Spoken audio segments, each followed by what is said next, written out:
माझ्या महाराष्ट्रातील बांधवांनो, भगिनींनो आणि मातांनो, पुन्हा एकदा नमस्कार. जय महाराष्ट्र. आज थोडं काही कालावधीनंतर भेटतोय. 1 मेला आपण भेटलो होतो, त्याच्यानंतर जवळपास 6-7 दिवसानंतर भेटतोय. या गेल्या 6-7 दिवसात काय झालं, काय घडलं, असं न सांगण्यासारखं काहीच नाही आहे आणि जे काय घडतंय ते सगळ्यांना माहिती आहे.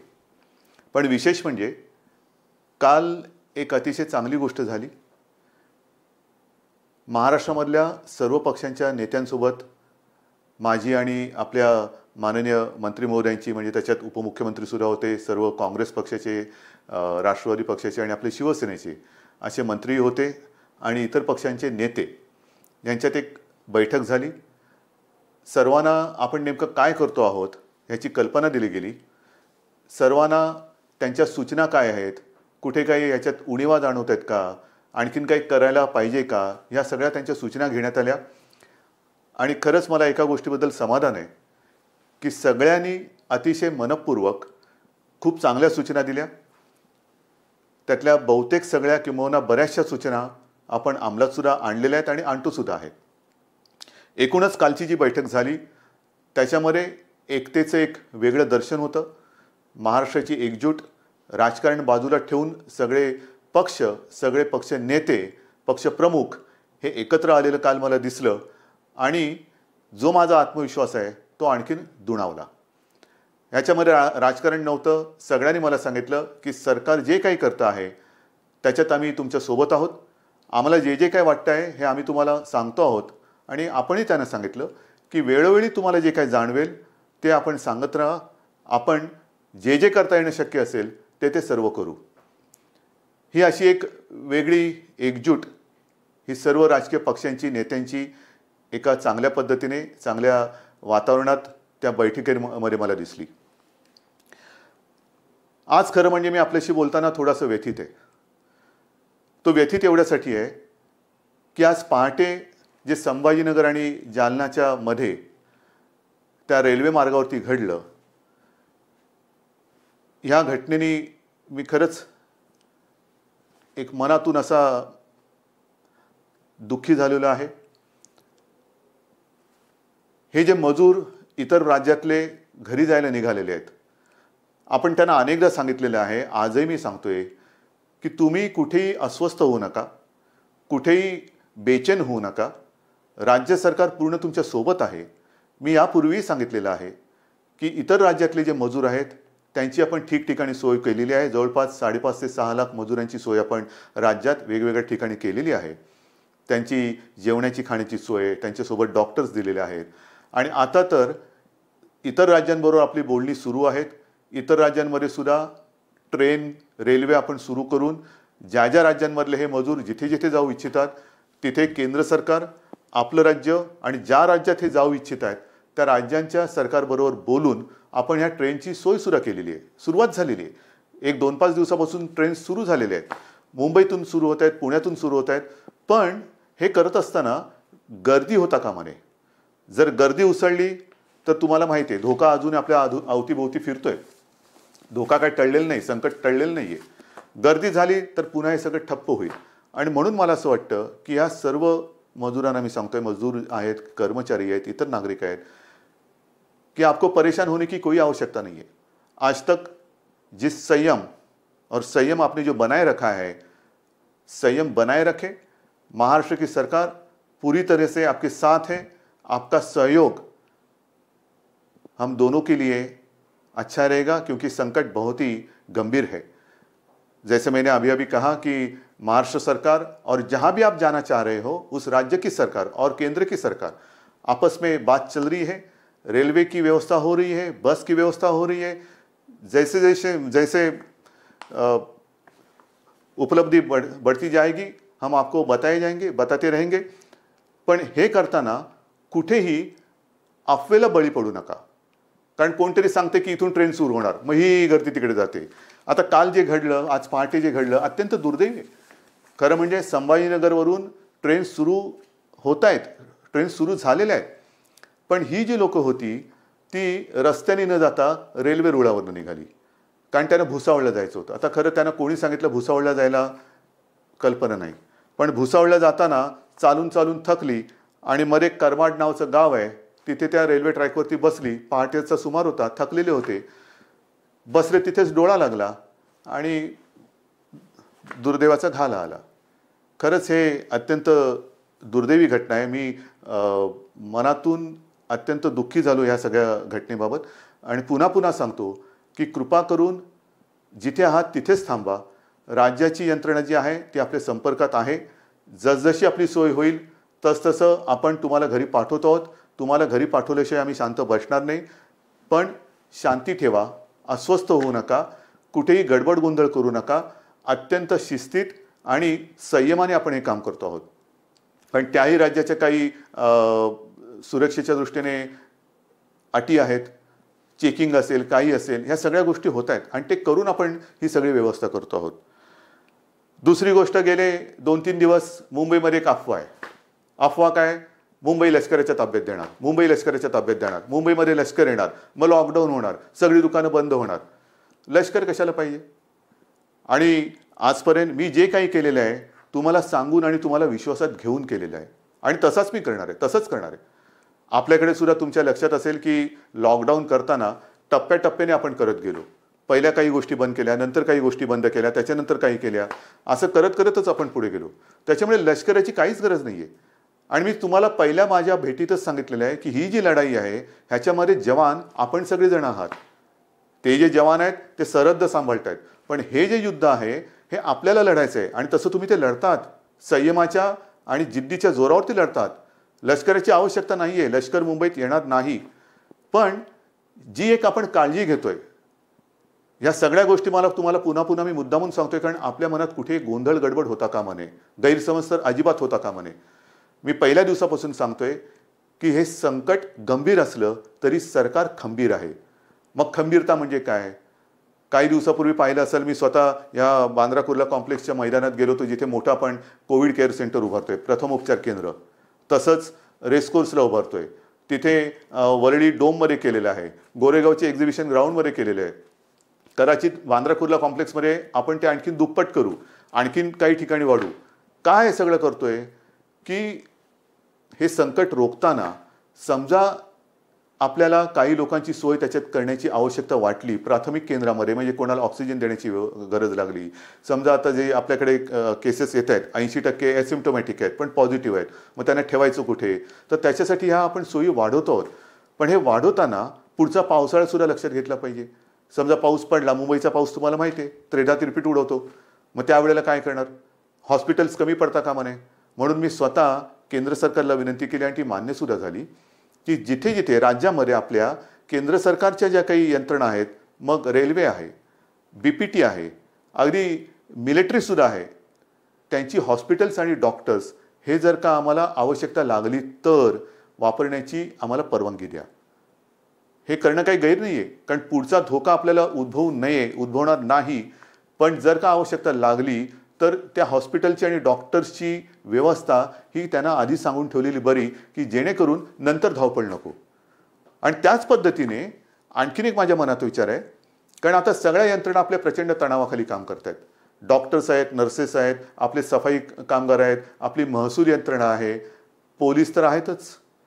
पोलीस तर पाऱ्यावरती राहून राहून राहून तणावाखाली थकून जात आहेत, काही आजारी पडत आहेत, काही पोलीस तर बिचारे मृत्युमुखी पडले, आपल्यासाठी लढताना मृत्युमुखी पडले, आपल्यासाठी लढताना ते आजारी पडत आहेत. तणावाखाली त्यांना विश्रांती घ्यायला एक क्षणभर सुद्धा मिळत नाहीये. त्यांना सुद्धा थकवा आहे. माणसं आहेत, ही डॉक्टरसुद्धा माणसं आहेत, पोलीससुद्धा माणसं आहेत. आजारी पडल्यानंतरच बाजूला करणं हा क्रूरपणा ठरेल. त्यांना सुद्धा मध्ये मध्ये कुठेतरी एक विश्रांती देण्याची गरज आहे आणि त्याच्यासाठी माझ्या मनात एक विचार आहे, तोही आत्ता आपल्याला सांगतो. पण याचा लगेच चुकीचा अर्थ लावू नका. माझ्या मनात असा विचार आहे की केंद्र सरकारला मला सांगायचं आहे की जर का अधिकचं मनुष्यबळ लागलं, या पोलिसांना आम्हाला थोडी विश्रांती देण्याची आवश्यकता लागली तर काही दिवस पोलिसांना टप्प्याटप्प्याने विश्रांती देऊन त्यांना पुन्हा आणायचं, यांना टप्प्याने विश्रांती द्यायची, पुन्हा आणायचं. समजा काही पोलीस आजारी पडलेत, त्यांना निदान बरे होण्याची तरी वेळ दिली पाहिजे. बरं झाल्यानंतर त्यांच्यातला थकवा तर गेला पाहिजे. तर तोपर्यंत जर अधिकचं मनुष्यबळ लागलं तर ते केंद्र सरकारकडे आपण कदाचित मागणी करू. मग ते मागितल्यानंतर लोक म्हणजे काही जण काय म्हणतील, बघा यांनी लष्कर बोलवलं. लष्कर नाही, पोलिसांच्या बद्दल जर का त्यांचा थकवा किंवा ना त्यांना विश्रांती देण्यासाठी मनुष्यबळ लागलं तर त्याची आपण मागणी करणार आहोत. म्हणून सगळ्या बाजूने आपण तयारी करतो आहोत. हॉस्पिटलची सोय करतोय, डॉक्टर्सची सोय करतो आहोत, पोलीस लागले तर त्यांची सोय करतो आहोत. पण हे करताना तुमच्या मनात कुठेही भीती किंवा गैरसमज असता कामा नये, म्हणून हे मुद्दामून तुम्हाला आज सांगतो आहे. या सगळ्या गोष्टी करत असताना आणखीन एक महत्त्वाचा विषय आहे. परप्रांतीय मजुरांना आपण पाठवतो आहोत, तसंच त्या राज्यात आपली जी काही मजूर असतील त्यांना आपण परत आणतो आहोत. ट्रेननी येतील, ट्रेननी जातील, काही वेळेला बसेस, जसं कोट्याचे विद्यार्थी आपण बसेस पाठवून त्यांना घेऊन आलो. इतर राज्यात काही आपले विद्यार्थी आहेत त्यांना आपण घेऊन येणार आहोत. काही ठिकाणी तर राज्यांतर्गत विद्यार्थी कुठे कुठे अडकलेले आहेत. राज्यांतर्गत वाहतुकीचं काय, तुम्ही बाहेरच्या लोकांना पाठवतायत, बाहेरच्या लोकांना आणतात, मग राज्यातल्या राज्यात आमचं काय, या सगळ्या गोष्टी आपण करणार आहोत. पण ह्या करताना सुद्धा मोजून मापून आपल्याला करावे लागणार आहेत. मोजून मापून. आपण गेल्या वेळेलाच मी सांगितलं होतं की आपल्या राज्यात रेड झोन, ऑरेंज झोन आणि ग्रीन झोन असे 3 झोन केलेले आहेत. त्याच्यात ग्रीन झोनमध्ये आपण जरा शिथिलता जास्त दिलेली आहे, ऑरेंज झोनमध्ये त्या प्रमाणात शिथिलता दिलेली नाही, आणि रेड झोनमध्ये त्यातल्या त्यात कंटेनमेंट झोन एरियामध्ये तर बिलकुल आपण शिथिलता आणत नाही आहोत, अजिबात नाही. कारण कंटेनमेंट झोन, रेड झोन इथे अजूनही आपल्याला या केसेस सापडत आहेत. विशेषतः मुंबईत आहेत, संभाजीनगर आहे, पुणा आहे, मालेगाव आहे, नागपूरमध्ये काही विभागात आहेत, अशा काही ठिकाणी आहेत. इकडे ये जा करता येणार नाहीये. कारण ही ये जा जर का आपण सुरू केली मग इतके दिवस हे बंद ठेवून उपयोग करायचा. हा लॉकडाऊन सगळा फुकटच आहे. लॉकडाऊन म्हणजे मी मागेच बोललो होतो की गतिरोधक आहे, गतिरोधक. आजपर्यंत आपण ह्याची गती रोखण्यामध्ये यश जरूर मिळवलेलं आहे, पण अजूनही चेन तोडण्यामध्ये आपल्याला यश नाही मिळालेलं. त्यांची जी साखळी आहे, त्या विषाणूची साखळी तोडण्यात अजून आपल्याला यश नाही मिळालेलं. ते आता तोडायचंच आहे. ते तोडल्याशिवाय आता राहायचंच नाही. कारण नाहीतर किती दिवस चालू राहणार. लॉकडाऊनचं काय होणार, 17 तारखेपर्यंत लॉकडाऊन आहे, पुढे काय होणार, किती दिवस आपण वाढवत राहणार. म्हणून आपला आता हा प्रयत्न असा असला पाहिजे की एकदाच काय ते आपण कडक ही सगळी बंधनं पाळूया आणि ह्या विषाणूचा संसर्ग, ह्याचा जो काय प्रसार आहे तो कायमचा संपवूया. त्याच्यासाठी आता आपल्याला तयारी करायची. आणि हे करत असताना आता परदेशातून जी आपली लोक आहेत ती यायला सुरुवात होतील. काही ठिकाणी इतर देशात सुद्धा आपली लोक अडकलेली आहेत, काही विद्यार्थी अडकलेले आहेत. ते विमानाने त्यांची ये जा सुरू होईल, त्यांना पुन्हा क्वारंटाईन करावं लागेल. ह्या थोडंसं हे जेवढी आपण शिथिलता आणू तेवढी आपली जबाबदारी पण वाढते आहे. ती जबाबदारी पूर्ण ताकदीने आपल्याला पेलावी लागणार आहे. आणि म्हणून आपल्याला जी मी विनंती करतो आहे की आपलं जे सहकार्य आजपर्यंत तुम्ही दिलेलं आहात तेच यापुढे सुद्धा काही दिवसासाठी हे आपल्या सरकारला तुमच्यासाठी लागणार आहे. मग कोणीतरी मध्ये सांगतं की मुंबईमधल्या टेस्ट कमी करणार का, अजिबात नाही आहे. आजपर्यंत मी इतर राज्यांशी तुलना नाही करत, पण गेल्याही वेळेला आकडा सांगितलेला तुम्हाला, 1.5-2 लाखाच्या आसपास महाराष्ट्राने टेस्ट केलेल्या आहेत. एकट्या मुंबईने लाखाच्या वरती टेस्ट केलेल्या आहेत. टेस्ट कुठेही कमी नाही होणार, अजिबात नाही होणार. जिथे जिथे आवश्यकता आहे तिथे टेस्ट ह्या चालू राहतीलच. मुंबईमध्ये मुंबई महापालिका, खाजगी जी रुग्णालय आहेत, ते डॉक्टर्स आहेत, फक्त त्याच्यामध्ये एक सुसंगती पाहिजे, एक वाक्यता पाहिजे. कोणी उठला आणि टेस्ट करून आला तसं नाही आहे. मी तर तुम्हाला पुन्हा एकदा विनंती करतो आहे, कारण जो काही मृत्यूदर आहे त्या मृत्यूदरामध्ये आपण बघितलं काही केसेस अशा आहेत की शेवटच्या टप्प्यात आपल्याकडे येत आहेत. शेवटच्या टप्प्यात म्हणजे सगळं काही उपचाराच्या पलीकडे गेलेलं असतं तेव्हा ते येत आहे आणि तिथे आपण काहीच करू शकत नाही. काही वेळेला तर असं होतं की एखादा रुग्ण आला तर त्याचा रिपोर्ट, टेस्टचा रिपोर्ट येण्याच्या आधी त्याचा मृत्यू होतो. आणि म्हणून मी वारंवार सांगतोय की जर कोणाला सर्दी, खोकला, ताप यासारखी लक्षणं आढळली तर तुम्ही न घाबरता, न डगमगता आपली फिअर क्लिनिक्स आहेत, आपले डॉक्टर्स आहेत, त्यांच्याकडे या, स्वतःहून या. आपण तर घरोघरी जाऊन चेकिंग तर करतोच आहोत, विचारपूस करतो आहोत, पण जर ज्यांना कोणाला ही अशी लक्षणं आढळली आणि ते स्वतःहून पुढे आले तर पुढचा जो काही उपचार आहे तो करणं हे सुलभ होईल. एक लक्षात घ्या, आजपर्यंत साधारणतः 18,000 पॉझिटिव्ह केसेस आपल्या महाराष्ट्रात आहेत. 18,000 आकडा मोठा आहे, पण जवळपास 3,2500 रुग्ण हे पूर्ण बरे होऊन घरी पण गेलेले आहेत. दुर्दैवाने काही मृत्यू झालेले आहेत, पण 3,2500 हाही आकडा बरंच काही सांगून जातो. आणि हा आकडा ज्यांना लक्षणं होती ती लक्षणं पूर्ण बरी होऊन, आणि काही जणांना लक्षणं नव्हती पण क्वारंटाईनमध्ये होते, त्यांचा तो काळ पूर्ण करून पुढची चाचणी निगेटिव्ह आल्यानंतर ते घरी गेलेले आहेत.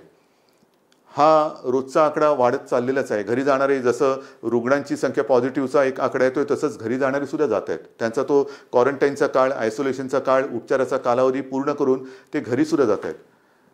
आज आणखीन एक माहिती मला मिळाली, जरा वेगळी माहिती. हा निसर्गाचा चमत्कार आहे. आपल्या इथे ह्या जेव्हापासून लॉकडाऊन वगैरे झाला त्यावेळेपासून काही ज्या महिला होत्या त्यांची प्रसूती झाली, त्याच्यापैकी काही ह्या कोविड पॉझिटिव्ह होत्या, कोविड पॉझिटिव्ह आहेत, पण त्यांची बाळं जी आहेत त्यांना कोविडची बाधा झालेली नाही. हा एक चमत्कार आहे.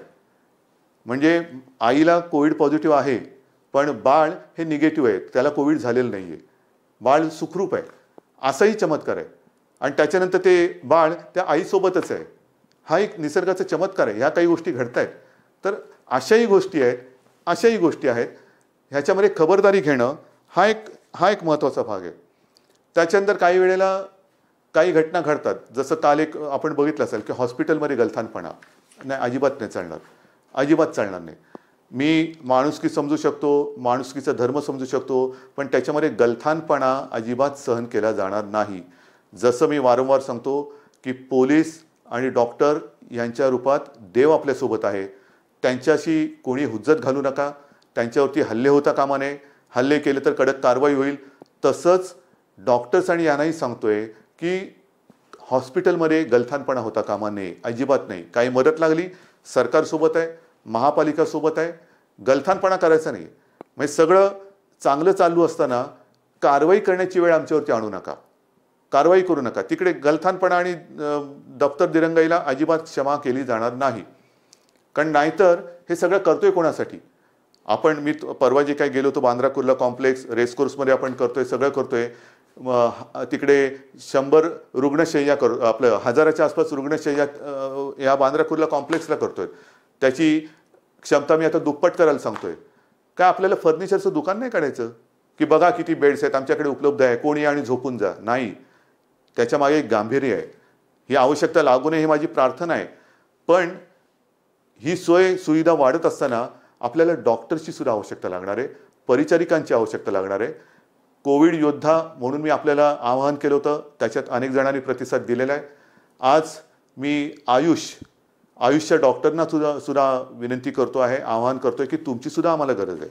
होमिओपॅथी डॉक्टरची सुद्धा आवश्यकता आहे. आयुर्वेदचे डॉक्टर असतील, तुम्ही या. आपण सगळे मिळून एकजुटीने या संकटाचा सामना करूया. सगळे एकत्र आले ठीक आहे ना. काही वेळेला गंभीर आजार असेल तिकडे ॲलोपॅथी चालेल. जर का आपल्याला प्रतिकारशक्ती वाढवायची असेल त्याच्यासाठी होमिओपॅथी किंवा आयुर्वेद चालत असेल, जरूर या.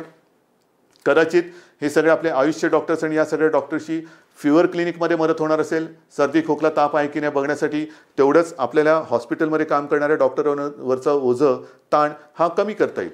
म्हणून मला आपल्याला ह्या सगळ्यांची आवश्यकता आहे. आणि त्याच्यासाठी मी आज आपले डॉक्टर लहाने साहेब त्यांना सुद्धा सांगितले की डॉक्टर साहेब अर्थात ते सुद्धा दिवसरात्र मेहनत करतातच आहेत, कोणी मेहनतीमध्ये मागे पडत नाहीये. त्यांनी सुद्धा आता पुढाकार घेतलेला आहे. डॉक्टर ओक आपल्यासोबत आहे, टास्क फोर्स आपल्यासोबत आहे, सगळे आपल्यासोबत आहेत. आणि हे करून आपण ही लढाई अधिक मजबूतीने आता लढत आहोत.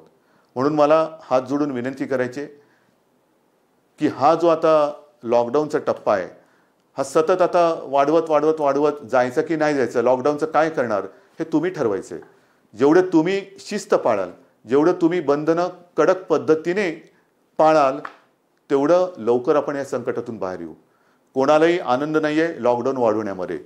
लॉकडाऊन वाढवणं म्हणजे पिंजऱ्यात बसल्यासारखं आहे, कोण वाढत बसल्यासारखं आहे.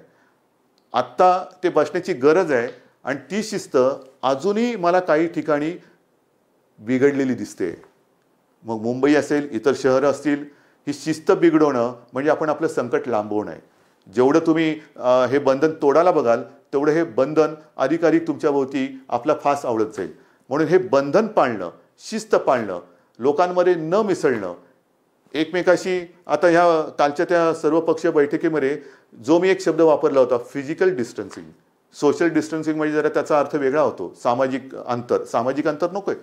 थोडंसं आपल्याला एकमेकापासून अंतरावरती राहणं, मग त्याला शब्द फिजिकल डिस्टन्सिंग म्हणायचं आहे किंवा आणखीन काय म्हणायचं आहे काही म्हणा, पण ते अंतर ठेवून आपल्याला पुढचा काही काळ तरी तोंडाला मास्क लावून हात सतत धूत राहून हा असा काही काळ आपल्याला काढावं लागेल. हे संकट अजूनही कोणाला अंदाज येत नाही आहे. काही जण आता म्हणायला लागलेत कोरोनाबरोबर जगा. कोरोनाबरोबर जगा म्हणजे कसं जगायचं? हे असं घरात राहून? हे नाही चालणार आपल्याला. आपला महाराष्ट्र, मी अनेकदा सांगतोय, मला लष्कराची अजिबात गरज नाही आहे. कारण हा शिवरायाचा महाराष्ट्र आहे. नुसते आपण बोलताना शाहू फुले, आंबेडकर, गाडगे महाराज यांची नावं घेऊन उपयोग नाही आहे. त्यांनी जे काय आपल्याला शिकवलेलं आहे, छत्रपती शिवाजी महाराजांनी सुद्धा आपल्याला लढायचं कसं हे शिकवलेलं आहे. आणि त्यांची परंपरा असलेला महाराष्ट्र, इथे मला लष्कराची आवश्यकता नाही. माझा प्रत्येक नागरिक हा जवान आहे, हा सैनिक आहे. आणि तो या लढाईमध्ये स्वतः लढून या विषाणूवरती मात केल्याशिवाय राहणार नाही. हा तुमच्याबरोबर माझा सुद्धा आत्मविश्वास आहे. म्हणून पुन्हा एकदा सगळ्यांना सहकार्याची विनंती करतो. धन्यवाद देतो. जय हिंद, जय महाराष्ट्र.